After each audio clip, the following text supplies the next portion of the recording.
Abonnez-vous sur notre chaîne YouTube Kadhafi Moumoudi pour ne rien manquer.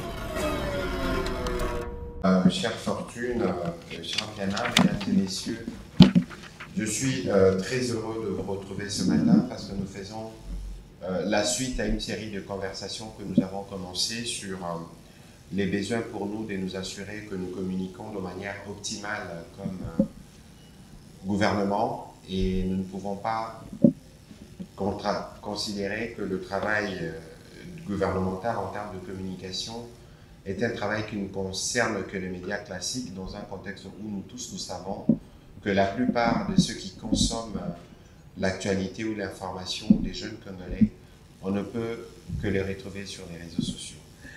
Et donc ce matin, je suis honoré de prendre la parole pour ouvrir cet atelier qui nous réunit dans le domaine de la modération de contenu en ligne, mais aussi des compréhensions de comment fonctionnent ces plateformes. Cette rencontre que nous voulons avec l'équipe de TikTok est une opportunité qui nous permet de renforcer notre collaboration face aux défis de notre ère numérique et marque un jalon important dans nos efforts communs pour garantir un espace numérique sécurisé et modéré pour tous nos citoyens, en particulier pour les plus jeunes. La croissance rapide de plateformes numériques, notamment TikTok, que l'on nous présente comme une start-up en particulier, offre des opportunités sans précédent d'expression, de créativité, de connexion, en particulier pour notre jeunesse. Cependant, elle pose également des défis nouveaux en matière de sécurité en ligne, de protection de données et des luttes contre le contenu inapproprié. Et vous savez qu'il y en a beaucoup dans notre environnement. En tant qu'autorité publique, nous avons le devoir de protéger nos concitoyens et de promouvoir des environnements numériques où chacun peut interagir en toute sécurité et de veiller à ce que ces espaces restent sûrs, inclusifs et respectueux. C'est pourquoi ce type de partenariat entre une institution publique et un géant du web est fondamental. Il incarne notre volonté commune d'élaborer des réponses adaptées aux réalités d'aujourd'hui. Ensemble, nous avons donc l'opportunité de mettre en place des solutions solides pour renforcer la modération de contenu et protéger les utilisateurs face aux risques en ligne.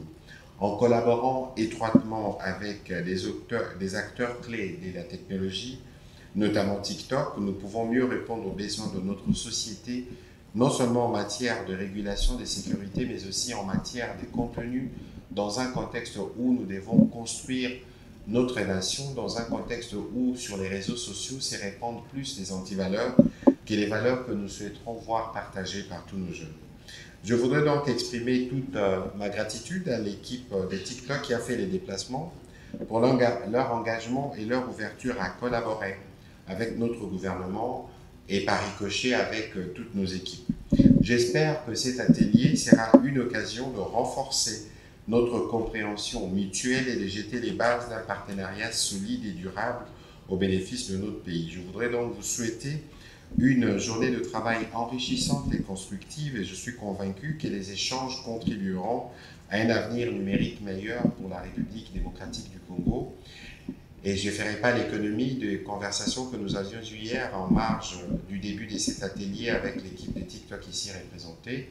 On a beaucoup insisté sur la nécessité de regarder les contenus de ceux qui s'y consomment, la nécessité d'identifier certains qu'on considère comme influenceurs pour voir dans quelle mesure on peut les engager dans une dynamique de nation building. Parce qu'aujourd'hui, le pays fait face à des menaces, notamment sécuritaires dans l'Est, des menaces de tout type. Il faut qu'on s'assure que les réseaux sociaux contribuent aussi dans leur usage à renforcer ces sentiments d'appartenance à un pays et nous aider, pourquoi pas, à relever les défis qui nous concernent tous en termes de diffusion d'informations, de bonnes informations, mais aussi des luttes contre les fake news, la désinformation et tout ce qui circule sur les réseaux sociaux. J'espère donc qu'au terme de ces entretiens, nous comprendrons mieux comment fonctionne TikTok et nous nous assurerons que dans le travail quotidien que nous faisons, cette plateforme pourrait être utilisée positivement pour nous permettre d'atteindre nos compatriotes qui sont bénéficiaires de nos actions respectives à travers nos différents ministères. Ceci dit, je vous remercie, je vous souhaite donc une bonne journée de travail. Merci. Abonnez-vous sur notre chaîne YouTube Kadhafi Moumoudi pour ne rien manquer.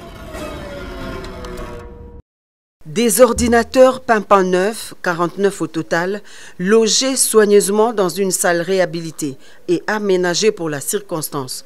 Ceci est une concrétisation de la promesse du chef de l'État, Félix-Antoine Tshisekedi Tshilombo, lors de son passage dans cet établissement scolaire le 16 septembre dernier.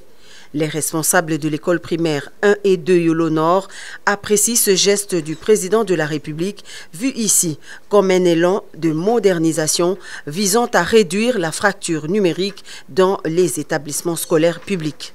Nous remercions sincèrement Son Excellence, Monsieur le Président de la République, Félix-Antoine Tshisekedi.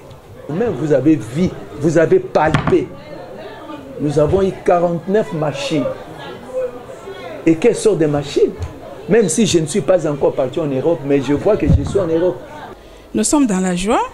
On a reçu les chefs de l'État ici lundi 16 septembre 2024. Juste l'entretien qu'on a eu avec lui au bureau là-bas, je vois que parmi les choses qu'il nous a promis, les choses se manifestent maintenant. Vraiment, nous confirmons que c'est un bon père de la nation et surtout qu'il est garant de la gratuité. Dans un monde de plus en plus connecté, la manipulation de l'outil informatique est essentielle pour les jeunes écoliers. Si les parents d'élèves disent toute leur gratitude aux garants de la nation, les enseignants, eux, plaident pour une remise à niveau qui leur permettra d'enrichir les méthodes d'enseignement afin de faciliter l'apprentissage. En tout cas, nous sommes extrêmement fiers du chef de l'État, ce qu'il nous a fait. Du jamais vu pour des écoles publiques de voir de telles machines de haute qualité à fournir à nos enfants. En tout cas, nous sommes vraiment parmi des écoles en compétition avec des autres écoles. Vraiment, auparavant, on souffrait pour donner même la leçon de l'informatique parce qu'on manquait même des matériels didactiques. Donc, si on pensait aussi à nous former encore d'une autre manière, vraiment, ça nous fera du bien aussi. La dotation des ordinateurs à l'EP1 et 2 Yolo Nord, premier établissement officiel en République démocratique du Congo, construit en 1945, marque un tournant louable dans l'engagement du président Félix-Antoine Tshisekedi Tshilombo envers l'éducation. En offrant aux élèves des ressources modernes, le chef de l'État prouve à quel point l'avenir de l'éducation est prioritaire. Abonnez-vous sur notre chaîne YouTube Kadhafi Moumoudi pour ne rien manquer.